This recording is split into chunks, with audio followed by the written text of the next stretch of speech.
Vamos lá. Então, vamos começar a trabalhar agora com equilíbrio iônico. Ok? O que nós essencialmente estudamos dentro de equilíbrio iônico? Equilíbrio químico e equilíbrio iônico, gente, essencialmente são equilíbrios. Não é? Na verdade, você tem uma continuação do capítulo.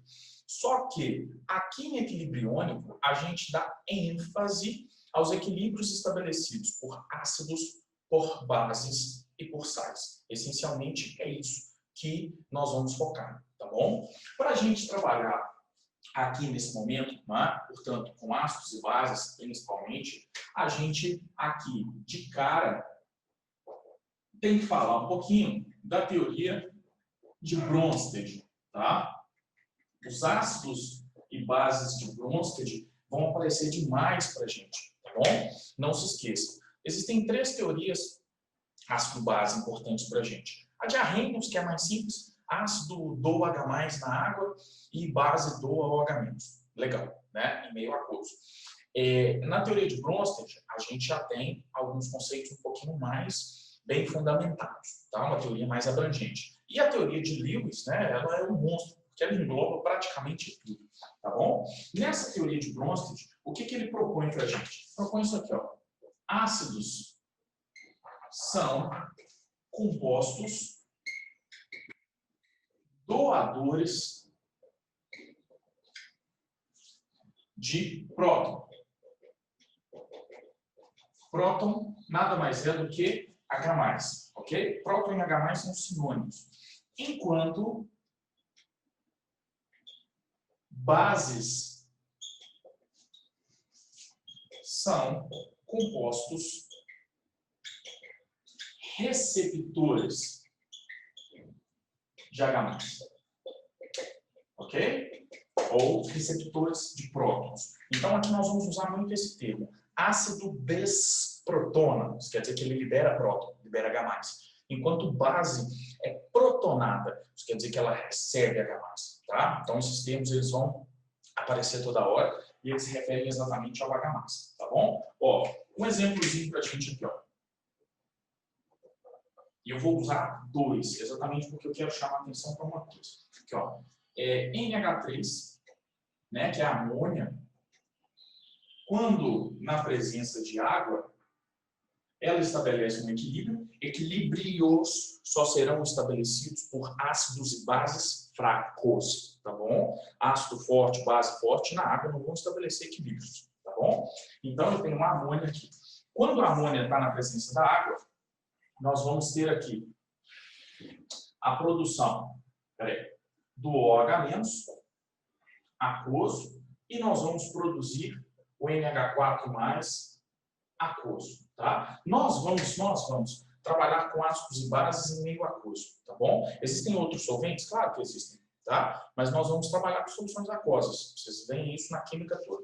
Então, esse equilíbrio se estabelece quando a amônia, né, é colocada na água. Agora, prestem atenção. Se é um equilíbrio, quer dizer que eu tenho 2 sentidos reacionais. Eu tenho um sentido inverso e um sentido direto e inverso. Então, no sentido direto é uma reação, no sentido inverso é outra.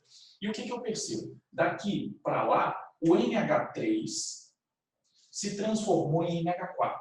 Então, para ele se transformar no NH4, ele teve que receber um H, porque aqui tem 3, lá tem 4. Então, ele recebe H, o NH3. Então, quem recebe H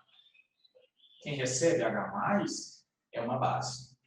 E eu estou percebendo que a água, ela se transformou no OH-.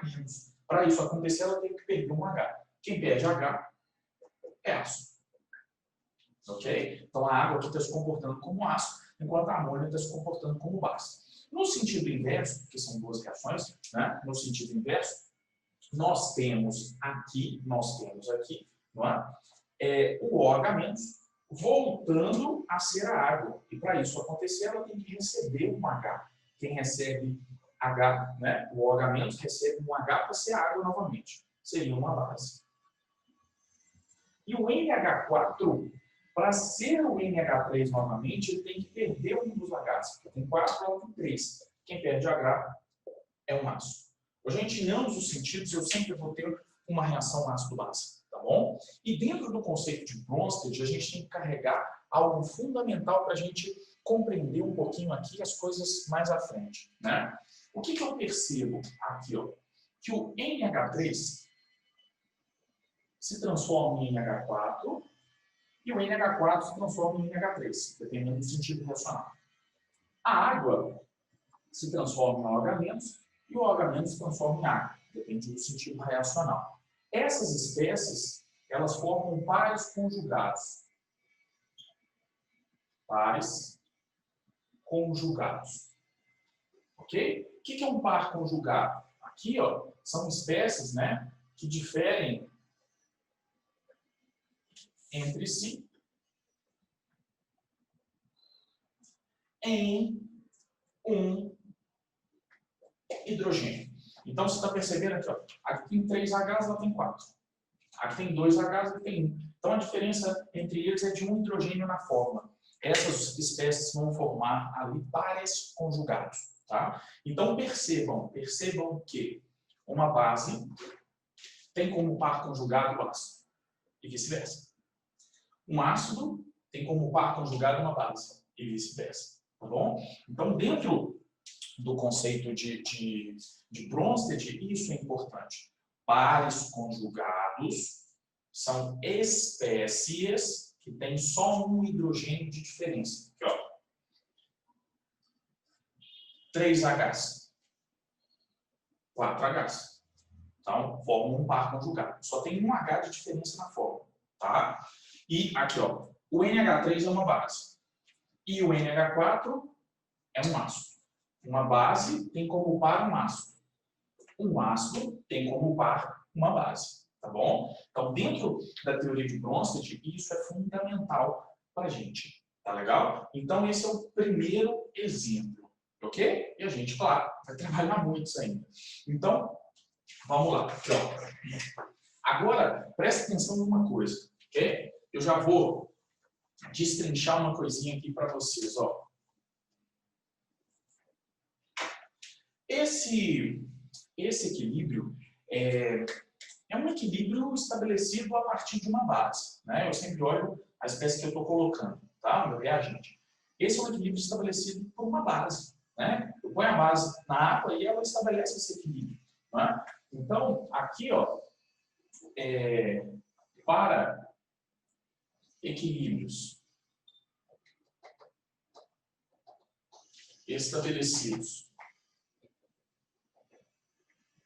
por bases,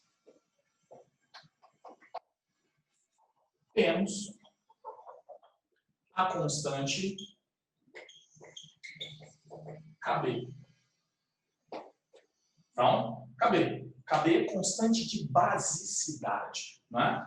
E para o nosso exemplo, qual seria? O KB é igual. Gente, constante de equilíbrio. Constante de equilíbrio. Produto sobre reagente.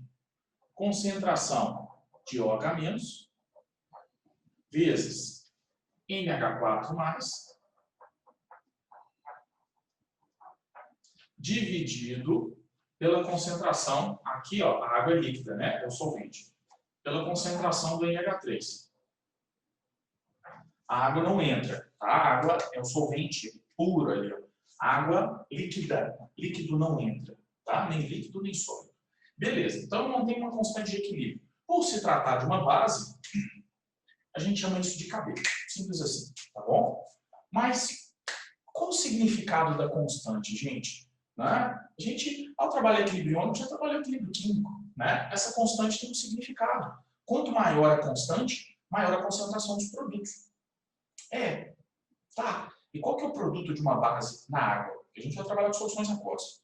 Qual que é o produto de uma base na água? O que base produz em meio aquoso, gente? OH-. Então, qual relação importantíssima, fundamental, existe aqui na hora que a gente analisa o KB? Olha aqui, ó. Se o OH- é alto, o KB é alto. Não é verdade? Porque o OH- é produto. Então, o OH- ele vai caracterizar a basicidade da minha solução. Então, a gente aqui já consegue fechar uma coisa, que quanto maior o KB, mais forte a base.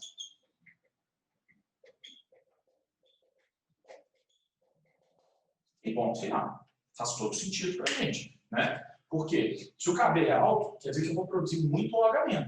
E quanto mais OH-, mais básico é o meu meio. Tá bom? Então, esse KB vai aparecer muito. Eu sou uma base, você é uma base. O meu KB é maior que o seu. Eu sou uma base mais forte. Ponto final. Então, nós vamos comparar muitas vezes esses valores. KB, de forma direta. Tá? Então, beleza. Para as bases, né, nós vamos usar muito esse KB.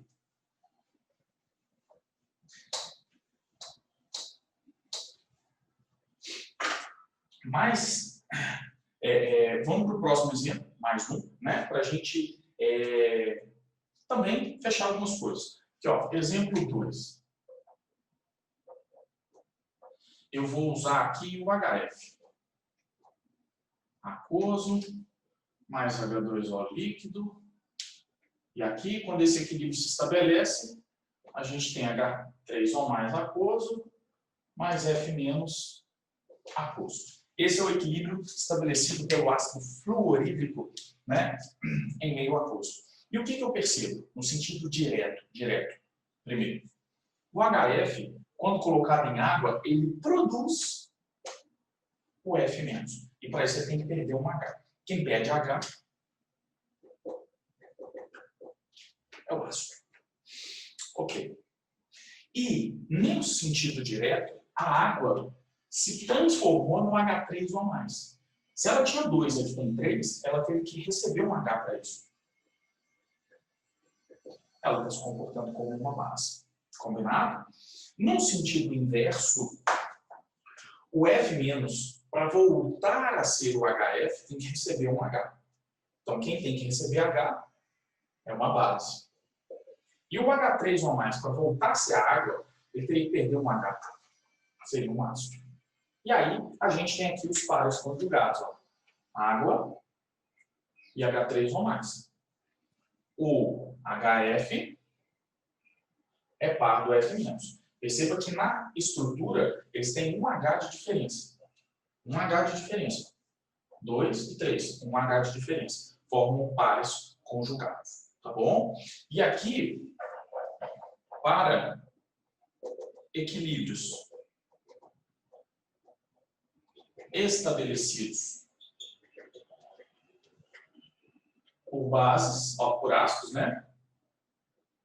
Temos o Ka. O que é esse Ka? Constante de equilíbrio de um ácido. Simples assim. A gente tem o Kb, que é a constante de equilíbrio de uma base. Então, para o nosso exemplo, qual seria o Ka? Ka seria produto sobre reagente. H3O+, vezes o F- dividido pelo HF. A água não entra porque é líquido, né? E qual relação existe entre a acidez e o Ka? Ácido libera H+. H+ é o quê? Né? O H3O+, né? O hidrônio ou hidroxônio, né? Que é o H3O+. Que relação existe entre o Ka e ele? Ele não é produto? Quanto mais alto for a concentração de H+, ou quanto maior for o Ka, maior a concentração de H+, e vice-versa. Né? Então, o Ka ele serve para que a gente aqui tenha ideia do grau de ionização do ácido. Quanto mais alta for essa constante de equilíbrio, mais deslocado para a direita o equilíbrio estará. E aí, portanto, mais H+ o ácido produz. E, portanto, quanto maior o Ka, mais forte o ácido.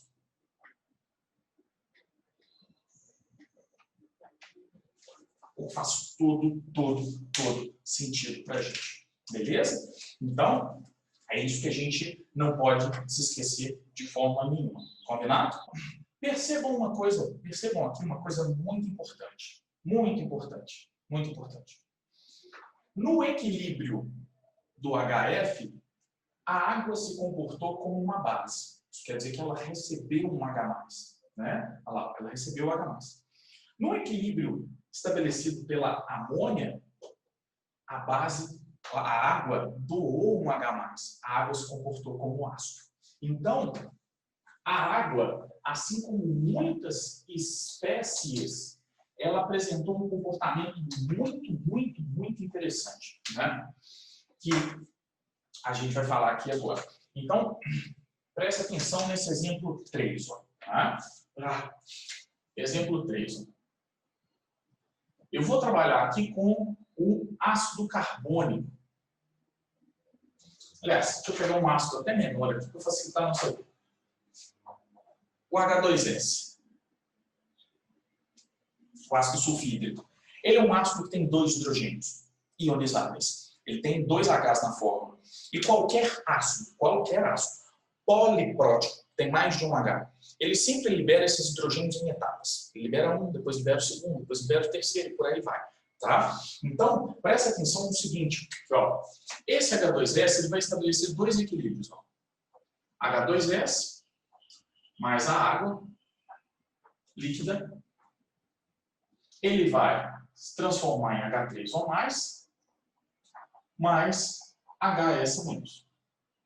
Ok? Ele sempre libera um H por vez. Qualquer ácido é assim. Tanto o ácido poliprótico, né, quanto bases polipróticas. Então, elas recebem um por vez. Então, presta atenção aqui. Ó. H2S é o ácido e a água é a base. Né? Aqui o H3O+, é o ácido e o S2- voltando é a minha base. Né?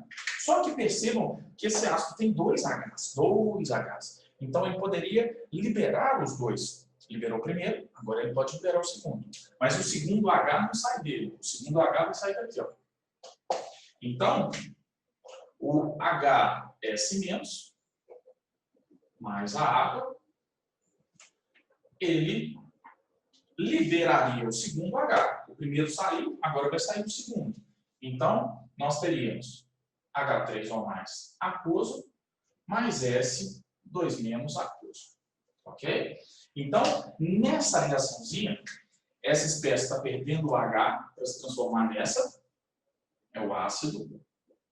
A água está recebendo o H, é a base, ácido, e ele voltando receberia o H, né? É a base. Legal. Ok. Então, para cada equilíbrio você tem pares conjugados. Aqui, ó. Primeiro parzinho conjugado, segundo parzinho. Tá? Todo equilíbrio tem 2 pares aqui.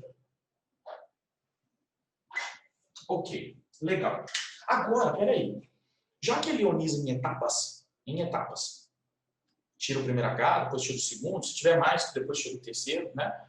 Para cada equilíbrio, para cada etapa, eu tenho uma constante de equilíbrio, porque são reações diferentes. Tirei o primeiro H, tirar a segunda é diferente. Então aqui você tem um Ka1, ó, que seria H3O+, vezes HS- dividido pelo H2S. Olha lá, é o primeiro equilíbrio. O segundo equilíbrio é outro equilíbrio, então tem outra constante, que é o Ka2. Que aí seria o H3O+, vezes o S2- dividido pelo HS-. Produto sobre reagente. Tá? Então, eu tenho as duas constantes aqui. Eu tenho o Ka1 e eu tenho o Ka2. Beleza? Agora, peraí. Duas coisas aqui que a gente vai trabalhar. Primeiro, o primeiro equilíbrio, o Ka1, é para liberar o primeiro H+. Aí saiu. O Ka2 é para liberar o segundo H+. Ok? O H2S, gente, ele é um ácido fraco. O que isso quer dizer? Que tirar H+ dele é difícil. Ele é um ácido fraco. Né? Isso quer dizer que tirar o primeiro H+ é difícil. E tirar o segundo? mais difícil ainda, tá? Ácidos que podem liberar mais de um H+, eles sempre liberam em etapas. E sempre a primeira ionização é bem maior do que a segunda. Sempre, tá? Esse Ka2, ele é muito, muito menor do que o Ka1. Muito menor, tá? Então, quando eu puder liberar mais de um H+, gente, né, a contribuição esmagadora, né, de H+ na solução vai ser dada pela primeira ionização, não pela segunda, não pela terceira e por aí vai. Quantos mais H+ eu tenho, mais dificilmente esses H+ vão saindo, tá bom? À medida que a ionização vai acontecer, tá bom? Aqui, deixa eu ver se eu tenho os valores das constantes aqui. Talvez eu tenha da primeira, mas não tenho da segunda. Aqui tenho sim, peraí. Aqui, ó, deixa eu colocar os processos. Aqui, ó, é de 1 vezes 10 a menos 7. Esse é o primeiro Ka. O segundo, de 1 vezes 10 a menos 19. Né? Ou seja, as constantes são baixas. Ionizar na primeira ionização já é difícil, porque a constante é baixa. Né? Na segunda, 10 a menos 19. O que isso quer dizer? Que praticamente não tem H+ sendo produzido pela segunda ionização. Né? Ela é tão pequena que você a despreza, porque a contribuição é insignificante. Tá bom? Beleza. E aqui eu quero falar outra coisa. Presta atenção. Presta atenção. No primeiro equilíbrio, no primeiro, de cima, o que você está percebendo aqui? Ó? Que o HS-, se ele receber o H de novo para virar o H2S, ele seria uma base. Concorda comigo? Ele estaria recebendo o H. Mas ele, ao invés de receber o H, ele também pode doar o H. Olha lá. Ele pode tanto receber hidrogênio, quanto doar hidrogênio. E uma espécie como essa recebe uma definição. Tá? Então, aqui, ó, esse HS-, ele é uma substância anfótera, ok? Ou anfiprótica.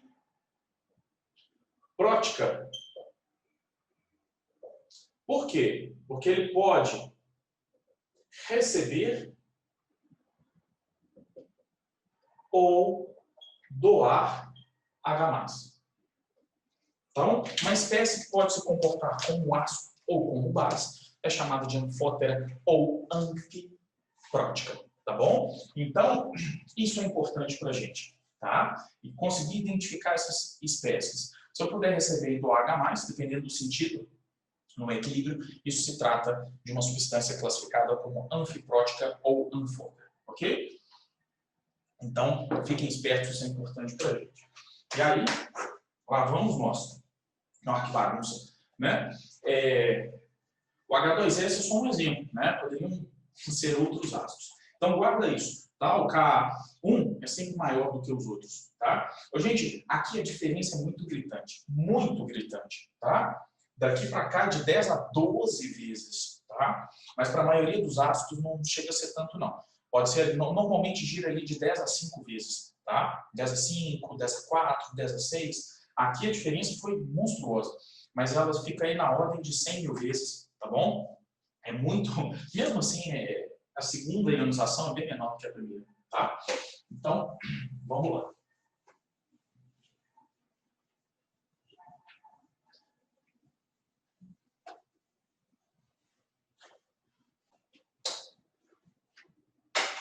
O que é muito importante para a gente, muito importante, dentro dessa teoria de Bronsted, que a gente precisa guardar, né?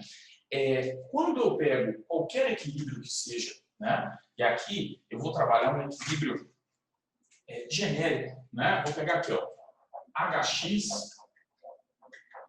mais água se transformando em H3 ou mais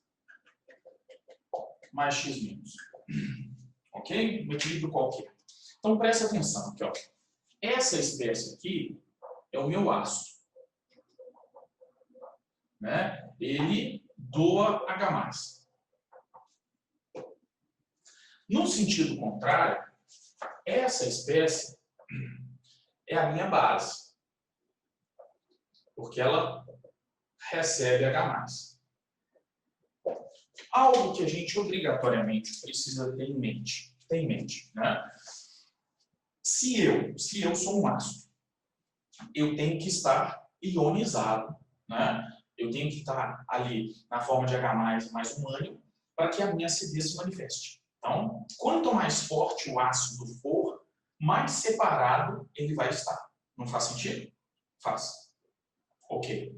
Então, se um ácido, quanto mais forte ele for, mais ele está separado, você concorda comigo que para que ele esteja muito separado, essa espéciezinha aqui, ó, que recebe H+, não pode pegar esse H+ de volta. Por quê? Porque se aqui, ó, se o meu ácido se separa e esse pedacinho pega o H+ de novo, ele não está separado. Faz sentido? Então, para que eu esteja separado, essa parte não pode pegar o H+ de volta. Então, o que a gente, dentro da teoria de Bronsted, precisa obrigatoriamente entender? Se o meu ácido é forte, que ele está separado, a base conjugada dele tem que ser fraca. Quer dizer que ela não tem que pegar o H+ de novo. Se o meu ácido é fraco, quer dizer que ele se separa pouco. Por quê? Porque se ele se separar, a base dele é tão forte que ela pega o H de novo e, na verdade, ele não se separou. Então, a gente precisa ter essa noção de força. Tá? Em um par